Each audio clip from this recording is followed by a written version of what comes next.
احنا اهالي حمام التركمان اليوم طالعين مظاهره بسبب الخبز والغلاء. رغيف الخبز كان الاربع رغفان، العشر رغفان ب 1000 مو 100، العشر رغفان 100، اليوم الرغيفين ونص 100.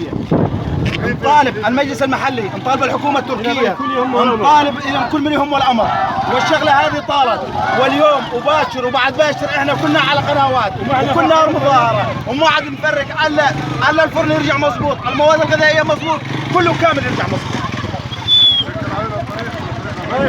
حتى يرجع 10 رغفان 100.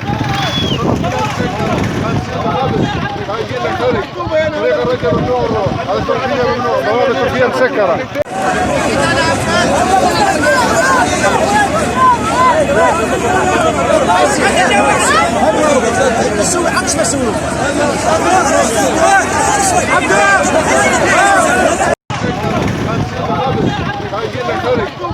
طريق الرجل ممنوع، هذا تركيا ممنوع، بوابه تركيا مسكره. 200%.